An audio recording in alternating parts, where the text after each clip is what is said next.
అందరికీ నమస్కారం. కాంగ్రెస్ పార్టీ ఈ రాష్ట్రంలో కావచ్చు, గ్రామాలలో కావచ్చు, 6 నెలల వ్యవధిలో ప్రజలకు సంబంధించినటువంటి ఒక కార్యక్రమాన్ని కూడా చేయకుండా ప్రజల గురించి కనీసం దృష్టి కేంద్రీకరించకుండా, మొన్నటిసారి పంట పొలాలు ఎండిపోతున్నా కూడా కనీసం ఎమ్మెల్యేలు వాటి గురించి పట్టించుకోకుండా, మంచినీళ్ళు కూడా లేకుంటే పట్టించుకోకుండా, వాళ్ళ పనుల అవినీతి ఏ విధంగా చేయాలి, ఎంత తొందరగా ఎక్కువ సంపాదించుకోవాలనే దాని మీదనే దృష్టి కేంద్రీకరించడం జరిగింది.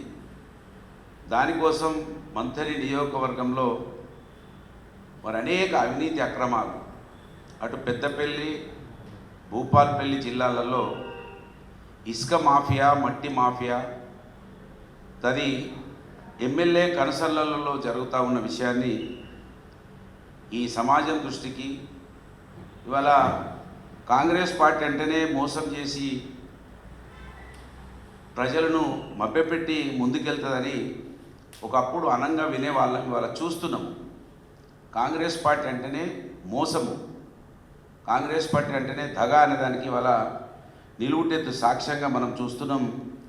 ఇసుక పర్మిషన్ లేవు, మానేర్లతో పాటు గోదావరిలలో కూడా ఆపేయాలని ఎన్జిటి కూడా ఒక ఆర్డర్ ఇచ్చింది. ఎన్జిటి మొన్న అయినా కూడా ఎన్జిటే కాకుండా మరి వాళ్ళ నాయకులు, కార్యకర్తలు కూడా అక్కడక్కడ ఇసుక వద్దని కొంతమంది గ్రామాలలో ప్రజలు ధర్నా చేస్తుంటే వాళ్ళ దగ్గరికి పోయి మద్దతు పలుకుతూ ఉన్నారు. అవి పట్టించుకోకుండా ఎన్నికల సమయంలో మంత్రిని ఎమ్మెల్యే ఏ విధంగా మాట్లాడినరో దయచేసి మీరు వినాలని మిమ్మల్ని విజ్ఞప్తి చేస్తూ ఉన్నాను. ఇవాళ ఏం జరుగుతూ ఉన్నదో మీరే వినాలని విజ్ఞప్తి చేస్తూ ఉన్నాను.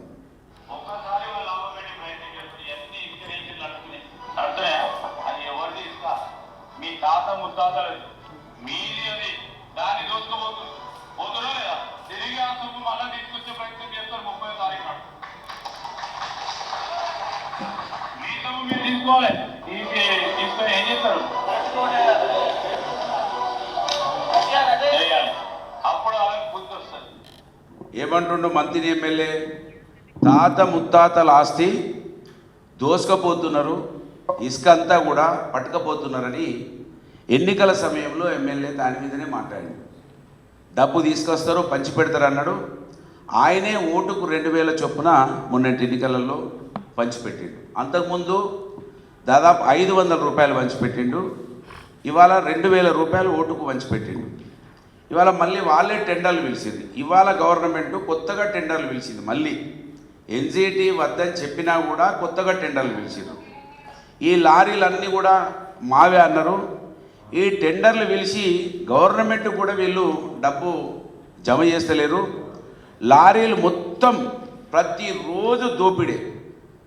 ఒక లారీ గవర్నమెంట్ పర్మిట్ తోటి పోతే 100 లారీలు దొంగతనంగా పోతున్నాయి, 100 లారీలు దొంగతనంగా పోతున్నాయి. ఇట్లా ఇసుక దోపిడీ అని ప్రతిరోజు పేపర్లో రాని రోజు అంటూ లేదు. అది కూడా ఎవరో బీఆర్ఎస్ పార్టీ వాళ్ళు లేదా సామాన్యులు ఎవరైనా ఫోన్ చేస్తే ఎవ్వరు కూడా పోలీసు వాళ్ళు రారు. మళ్ళీ కాంగ్రెస్ వాడే దాంట్లో ఒకడు గ్రూప్ అయ్యి వానికి ఏదైనా కమిషన్ రాకపోతే ఆ కాంగ్రెస్ వాడు ఫోన్ చేస్తేనే వస్తారు పోలీసు వాళ్ళు, రెవెన్యూ వాళ్ళు, మైనింగ్ వాళ్ళు. మిగతా ఎవ్వరు ఫోన్ చేసినా కూడా రారు. ఈ విధంగా ఈ విధంగా ఇసుక మొత్తం అక్రమంగా తరలిపోతూ ఉన్నది. ఆ రోజు ఎవరికైనా చిన్నగా ముళ్ళు గుచ్చుకుంటే ఆ ముళ్ళు కూడా బీఆర్ఎస్ పార్టీకి వచ్చింది, బీఆర్ఎస్ పార్టీ వలన జరిగిందన్నారు. ఇవాళ ఈ లారీలు అక్రమ రవాణా వలన అనేక మంది చనిపోతూ ఉన్నారు. వీటి గురించి ఎవ్వరు కూడా ఇప్పటివరకు మందలించినటువంటి దాఖలాలు లేవు. అంతేకాకుండా ఇసుక ఒకటే కాదు, ఇవాళ మట్టి ఒకప్పుడు మట్టి తీస్తే ఆ మట్టి సీనరేజ్ ట్యాక్స్ గవర్నమెంట్కి పోయేది. మేము ప్రభుత్వంలో ఉన్నప్పుడు, ఇవాళ సీఎంఓలో ఉన్నారు సంగీత సత్యనారాయణ గారు, ఇలా సీఎం మా పెద్దపల్లి కలెక్టర్గా ఉన్నప్పుడు ఆమె ఒక క్యూబిక్ మీటర్కు 92 రూపాయలు వసూలు చేస్తే దాన్ని మొత్తం సగానికన్నా ఎక్కువ తక్కువ చేసి ఇవాళ 42 రూపాయలు మాత్రమే మట్టి కలెక్షన్ చేస్తూ ఉన్నారు. అంటే 50 రూపాయలు సరాసరి తక్కువ చేసి ఈ మట్టి మంత్రి ఎమ్మెల్యే తమ్ముడు దాదాపు ఇప్పటికీ బిట్టుపల్లి చెరువు తర్వాత జూలపల్లి చెరువులలో 15 కోట్ల రూపాయలు సంపాదించాడు మంత్రి ఎమ్మెల్యే తమ్ముడు. మొత్తం మంత్రి ఎమ్మెల్యే తమ్ముని కనిసలలో ఇసుక మట్టి విచ్చలవిడిగా మీరు మంత్రిలో అసలు ఒక్క మంచి కార్యక్రమం జరుగుతలేదు, కానీ అవినీతి అక్రమ కార్యక్రమాలు, మట్టి దందా. మట్టి అయితే అసలు ఇక దానికి చెప్పడానికి ఆస్కారం లేకుండా మట్టి ఒకవైపు, ఇసుక ఒకవైపు. ఇసుక అయితే మరి ఎలాంటి వాళ్ళు మైనింగ్ ప్రమాణాలు పాటించకుండా విచ్చలవిగా దోసుకుపోతూ ఉన్నారు. దీన్ని అరికట్టాలంటే ఖచ్చితంగా ఇవాళ జిల్లా అధికారులు స్పందిస్తలేరు. నేను ఇక్కడికి ప్రెస్ మీట్ పెట్టడానికి కారణం ఏంటంటే రాష్ట్ర స్థాయి అధికారులు స్పందించాల్సిన అవసరం ఉన్నది. విజిలెన్స్ వాళ్ళు అక్కడికి వెళ్ళాల్సిన అవసరం ఉన్నది. అక్కడ మరి లోకల్ అధికారులు ఎవ్వరు కూడా మంత్రి ఎమ్మెల్యేలకు భయపడి వాళ్ళు స్పందిస్తలేరు. రాష్ట్ర స్థాయి అధికారులైనా కనీసం పట్టించుకొని రాష్ట్ర ఖజానాకు డబ్బు వచ్చే విధంగా వాళ్ళు ఒక సగం తీసుకున్నా మంచిదే, కానీ 95% కాంగ్రెస్ పార్టీ ఎమ్మెల్యే కుటుంబం జేబులోకి పోతున్నది, 5% ప్రభుత్వానికి జమ అవుతున్నది.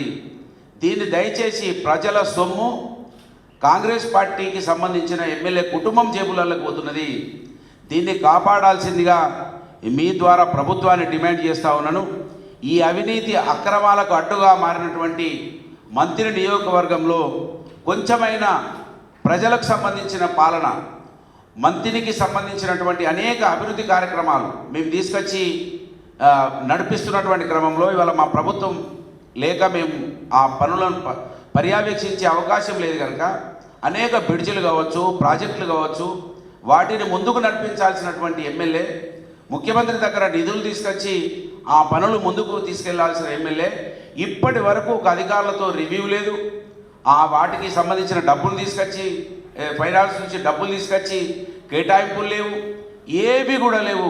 ఎమ్మెల్యే తమ్ముడు ఈ మాఫియాకు అలవాటు పడ్డారు కనుక దయచేసి ఇప్పటికైనా ప్రభుత్వం మేల్కోవాలి, అధికారులు ప్రజాస్వామ్యాన్ని కాపాడాలి, ప్రజల డబ్బును వాళ్ళ జేబులలో పోకుండా కట్టడి చేయాలని మీ ద్వారా మరి ప్రభుత్వాన్ని డిమాండ్ చేస్తూ ఉన్నాను. ధన్యవాదాలు.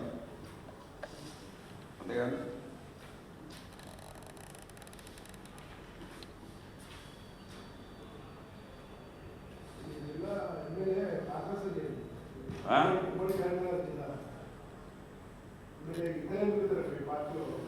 మళ్ళీ అందరు బీఆర్ఎస్లకు వస్తారు. మళ్ళా సేపు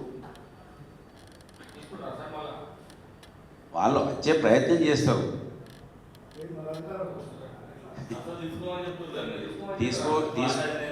తీసుకోవద్దు, తీసుకునే ఆ ప్రయత్నం కూడా చేయద్దు. నిజంగా అంటే పోయినే ఉంటారు, హాస్పిటల్ వస్తూనే ఉంటారు. వాళ్ళు రాకపోతే ఇంకోరు రారా, ఇంకోరు వస్తుంటారు, కొత్త రక్తం వస్తూ ఉంటుంది. వాస్తవంగా తీసుకోవద్దు, దాన్ని ఎవరు కూడా ఎంకరేజ్ చేయద్దు. ఇక ఎందుకంటే ఇటువంటి సమయంలో వాళ్ళకు ప్రజలు వాళ్ళను ఎన్నుకొని గౌరవిస్తే ఇటువంటి టైంలో పోయే వాళ్ళను దృష్టిలో పెట్టుకోవాలి పార్టీ. వాస్తవం కేసీఆర్ గారు ప్రకటించారు, కేటీఆర్ గారు ప్రకటించారు, తీసుకోరని భావిస్తున్నాం.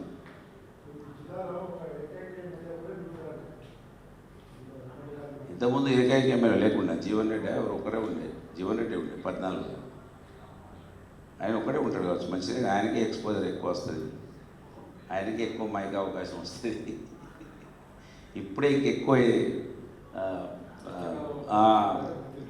చాలా గుర్తింపు వస్తుంది, అనేక విధాల మంచి జరుగుతుంది. గంగుల కమలాకర్ గారు